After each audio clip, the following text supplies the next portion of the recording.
Hello students, good morning. मैं आपकी Shweta ma'am, MS academy secondary school Ajmer से। बच्चों, यूट्यूब पर यदि आप मेरे वीडियोस के द्वारा स्टडी करना चाहते हैं तो सर्च करें chemistry bye Shweta ma'am. Chemistry bye Shweta ma'am बच्चों, ये चैनल का नाम है। इस चैनल पर मिलता है आपको फिजिक्स, केमिस्ट्री और बायोलॉजी की वीडियो, साथ ही यहाँ पर आपको नीट प्रिपरेशन के अकॉर्डिंग वीडियोज भी मिल जाएंगे। बच्चों, हमारा चैप्टर चल रहा है लाइव प्रोसेस क्लास 10th का, जिसमें पिछले वीडियो में हमने एक्टिविटी 6.7 का हाफ पार्ट देखा था, यानी कि हमने उसमें एक क्वेश्चन को अच्छी तरीके से समझ लिया था और उसी का ये पोर्शन है, ये पिछले वीडियो का ही लिखा हुआ है। हमने यहाँ पर एक्सप्लेन किया था, इधर भी एक्सप्लेन किया था, ठीक है। और आज हम स्टडी करने वाले हैं इसका सेकंड क्वेश्चन।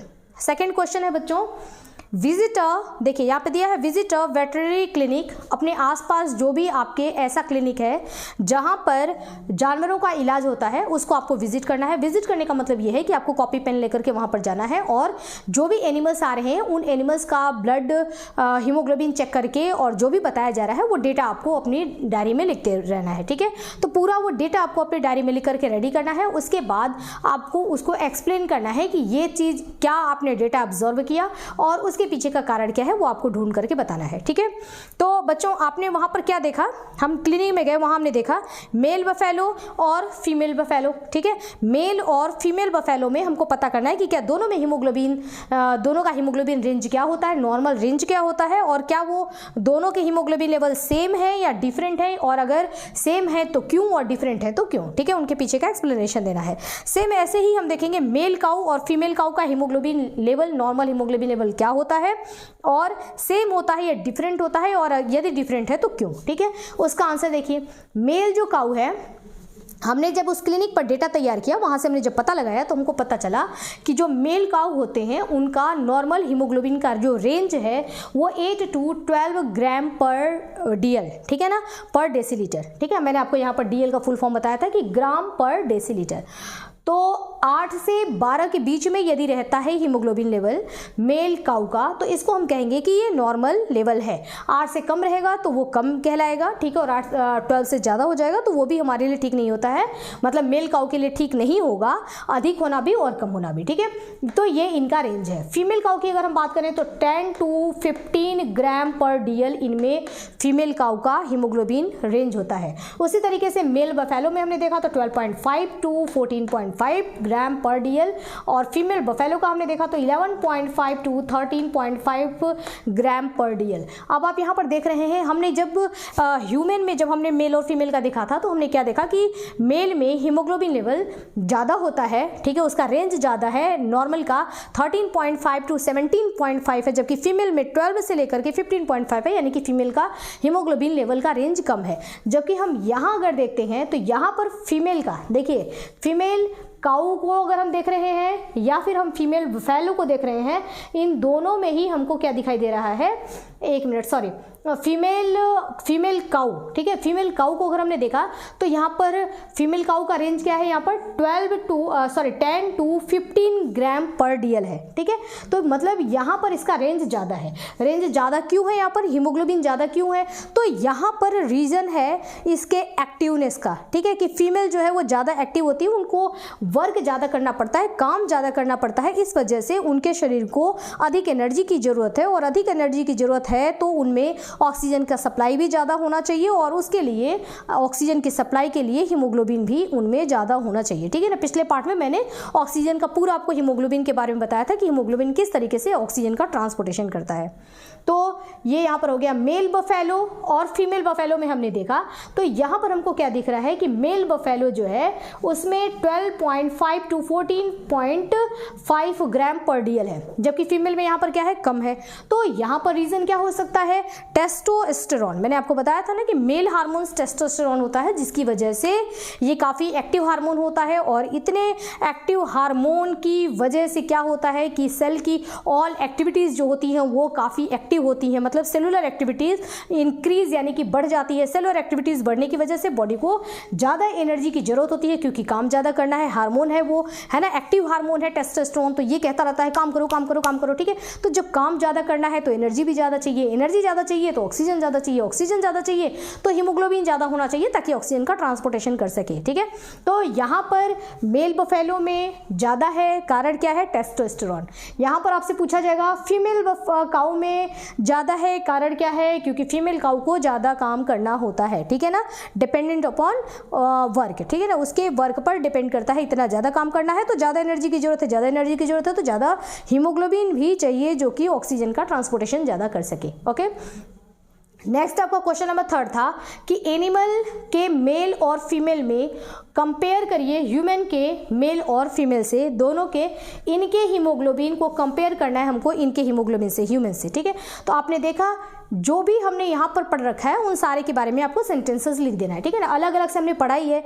हमने ह्यूमन का भी यहाँ पर मेल और फीमेल देख लिया, तो ह्यूमन के मेल और फीमेल के बारे में लिखेंगे, और एनिमल्स के हमने काऊ और बफेलो दोनों का हमने देखा, मेल और फीमेल का, तो इनका भी यहाँ पर कंपेयर करके लिखना है, यानी कि दोनों आंसर को, ये जो हमारा सेकेंड आंसर है और जो हमने फर्स्ट आंसर में देखा था, उन दोनों आंसर को मिक्स करके आपको लिख देना है थर्ड वाले में, तो वो हमारा कंपेयर हो जाएगा, ठीक है, कि दोनों का कंपेयर करके बताइए।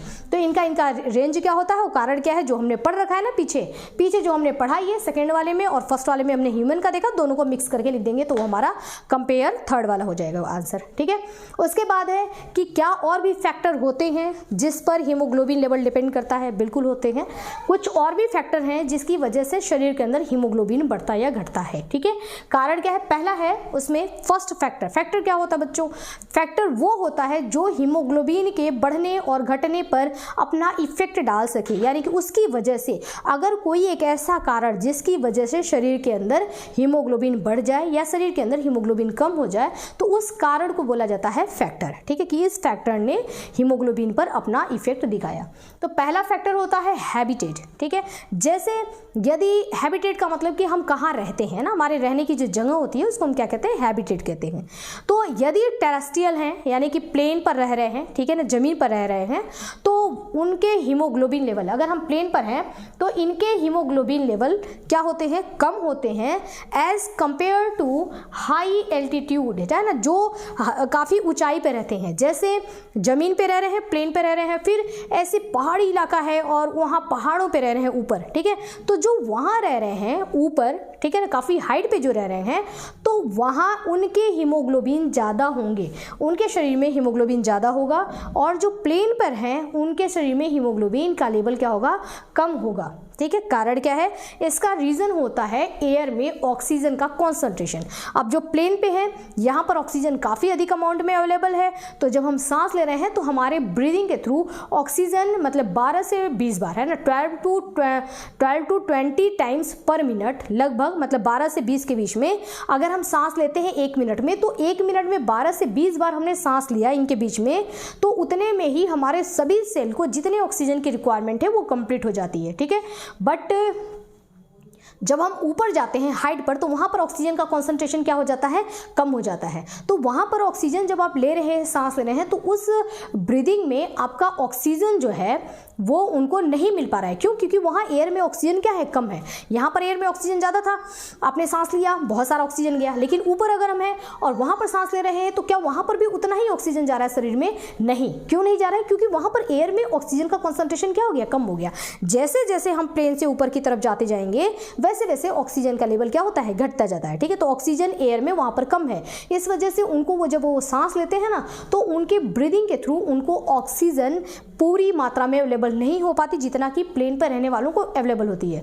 तो उनके शरीर में क्या होता है कि जब ऑक्सीजन उनको सफिशिएंट नहीं मिल रहा है, तो वो क्या करते हैं कि शरीर के अंदर हीमोग्लोबिन बढ़ा देते हैं, ठीक है। हीमोग्लोबिन क्यों बढ़ाया जा रहा है? ताकि जितना एयर के थ्रू ऑक्सीजन आ रहा है, जो हमने इनहेल किया, ठीक है ना, पहाड़ों पे है, हमने इनहेल किया, जितना भी ऑक्सीजन हमारे शरीर में गया ना, उसमें से कोई भी छूटना नहीं चाहिए, कोई भी चीज वापस एक्सेल में बाहर नहीं आना चाहिए, सबको पकड़ लो। इस वजह से वो क्या करते हैं, हीमोग्लोबिन की संख्या बढ़ा देते हैं। तो शरीर के अंदर उनमें हीमोग्लोबिन की संख्या बढ़ जाती है, बिकॉज क्योंकि ऑक्सीजन जो भी आ रहा है ना, वो छूट के नहीं जाना चाहिए, क्योंकि ऑलरेडी लिमिटेड आ रहा है, ठीक है। तो उसको वैल्यू इनको पता है कि ऑक्सीजन लिमिटेड आ रहा है, तो हर जितने भी आ रहे हैं सबको पकड़ लो और उसको ट्रांसपोर्ट करो, ठीक है। और नीचे है तो हमने सांस लिया, तो सारे ऑक्सीजन जितने अंदर के उसको हम अवेलेबल मतलब उसको हम यूज थोड़ी करते हैं, बहुत सारा ऑक्सीजन हम बाहर भी निकाल देते हैं, ठीक है। जितना हमने इस्तेमाल किया बाकी बाहर निकाल देते हैं, क्योंकि यहाँ पर ऑक्सीजन की कोई कमी नहीं है, ठीक है।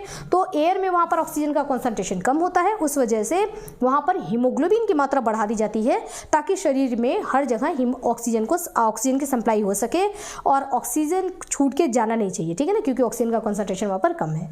तो ये हो गया। अगर एक प्लेन पर रहने वाला इंसान, ठीक है, जो ज़मीन पर रहता है, वो अगर जाकर के हाई एल्टीट्यूड में रहता है, ऊपर जाकर के पहाड़ियों में रहना शुरू कर देगा, तो 2 से 3 महीने के अंदर 2 to 3 है ना, विद इन 3 मंथ उसका हीमोग्लोबिन लेवल अचानक से बढ़ जाएगा, ठीक है ना, अपने आप ऑटोमेटिक बढ़ जाएगा। क्यों? क्योंकि वहाँ पर ऑक्सीजन मिल नहीं रहा है, तो शरीर क्या करता है, ज़्यादा से ज़्यादा हीमोग्लोबिन ही बनाने लगता है ना, हीमोग्लोबिन का प्रोडक्शन ज़्यादा हो जाता है, ताकि हीमोग्लोबिन इतना रहे कि एक भी ऑक्सीजन छूट के जाना नहीं चाहिए, ठीक है। नेक्स्ट है हार्मोन्स। मैंने आपको बताया कि हार्मोन्स की वजह से भी हीमोग्लोबिन का लेवल जो होता है वो ऊपर नीचे ज़्यादा होता है। जैसे मेल में हार्मोन है टेस्टोस्टेरोन, इस टेस्टोस्टेरोन हार्मोन्स के होने की वजह से, इस एक्टिव हार्मोन्स के होने की वजह से मेल में हीमोग्लोबिन का लेवल ज़्यादा है, जबकि फीमेल में हीमोग्लोबिन का लेवल कम है। तो ये जो हीमोग्लोबिन ज़्यादा और कम लेवल है, तो दूसरा फैक्टर है हार्मोन्स। हार्मोन्स अपना इफेक्ट डालता है, जिसकी वजह से हीमोग्लोबिन का लेवल डिफरेंट, मतलब उनमें अंतर आता है, ठीक है। नेक्स्ट है एज ग्रुप। एज ग्रुप हमारा थर्ड फैक्टर है। ये एज ग्रुप क्या करता है, जैसे मैंने आपको बताया कि एक छोटा बच्चा है, उसके हीमोग्लोबिन का लेवल कम होता है, ठीक है, और एक एडल्ट है, बड़े हैं, तो उनमें हीमोग्लोबिन का लेवल क्या है, ज़्यादा है। ओल्ड हो जाते हैं, बूढ़े हो जाते हैं, तो उनमें भी हीमोग्लोबिन का लेवल क्या हो जाता है, कम हो जाता है, ठीक है। तो बीच का जो एज है, जो एडल्ट कंडीशन में है, वहाँ पर हीमोग्लोबिन अधिक है शरीर में, बच्चे हैं तो हीमोग्लोबिन कम है, और बूढ़े हो जाएंगे, ओल्ड हो जाएंगे, तो भी हीमोग्लोबिन क्या है, कम है। तो एज ग्रुप भी डिपेंड करता है। एज ग्रुप भी एक फैक्टर है जो कि शरीर में हीमोग्लोबिन पर इफेक्ट डालता है। छोटे बच्चे हैं, मैंने आपको बताया था कि उनका शरीर छोटा होता है, काम तो उनमें बहुत ज़्यादा हो रहा है, बट उनका शरीर छोटा है, तो उनमें सेल्स की संख्या कम होती है। सेल की संख्या कम होती है तो उतना ज़्यादा ऑक्सीजन की सप्लाई, उतना एनर्जी की जरूरत नहीं होती, उतने ऑक्सीजन की डिमांड नहीं होती, इस वजह से वहाँ पर क्या होता है, हीमोग्लोबिन कम होता है, ठीक है। और ओल्ड हो जाते हैं तो बहुत सारा उतना वर्क नहीं हो पाता, उतना काम नहीं करते हैं, उतना ज़्यादा काम नहीं करते हैं, एक एडल्ट के इक्वल में काम नहीं करते हैं, तो काम कम करते हैं, इस वजह से उनको अधिक एनर्जी की ज़रूरत नहीं होती, इस वजह से उनमें भी हीमोग्लोबिन का लेवल कम होता है। तो ये हो गया थर्ड फैक्टर। फोर्थ है जेंडर, मेल और फीमेल। जेंडर मतलब मेल और फीमेल। आपने देखा यहाँ पर कि मेल और फीमेल में हीमोग्लोबिन लेवल डिफरेंट आ रहा है, ठीक है ना। यहाँ पर भी अगर हम देखें इंसानों में, तो मेल और फीमेल के हीमोग्लोबिन लेवल अलग अलग हैं। किसकी वजह से अलग है, आपने देखा, उसके लिए भी क्या है, हार्मोन्स डिपेंड करता है, ठीक है ना। तो जेंडर भी एक फैक्टर है, ठीक है, एक फैक्टर है जो कि हीमोग्लोबिन की लेवल पर अपना इफेक्ट डालता है। नेक्स्ट है न्यूट्रिएंट्स, अच्छा खाना पीना, ठीक है। अगर पोषण ढंग का अच्छा खाते पीते हैं तो उसकी वजह से क्या होता है, शरीर में पूरा न्यूट्रिएंट्स मिलता है, सफिशिएंट आयरन मिलता है, उसकी वजह से क्या होता है, शरीर हीमोग्लोबिन का फॉर्मेशन करता है। तो यदि खाने पीने में अगर ढंग का न्यूट्रिएंट नहीं लिया, तो उसकी वजह से भी क्या होता है, हीमोग्लोबिन शरीर के अंदर कम हो जाता है, जिस प्रॉब्लम को हम एनीमिया कहते हैं, ठीक है, यानी कि शरीर में हीमोग्लोबिन की कमी हो जाना। तो बच्चों ये फैक्टर हैं जो कि ये फैक्टर हैं जो कि इफेक्ट डालते हैं हीमोग्लोबिन लेवल पर, ठीक है। ये क्वेश्चन जो हमारा था एक्टिविटी 6.7 ये डन हो गया है। लास्ट एक्टिविटी हमारी है 6.8, ठीक है, और काफ़ी इजी एक्टिविटी है, काफ़ी शॉर्ट है, छोटी एक्टिविटी है, जिसको कि हम नेक्स्ट वीडियो में कंप्लीट करेंगे। तो अभी के लिए इतना ही, स्टडी करते रहिए। ओके बच्चों, हैव अ नाइस डे।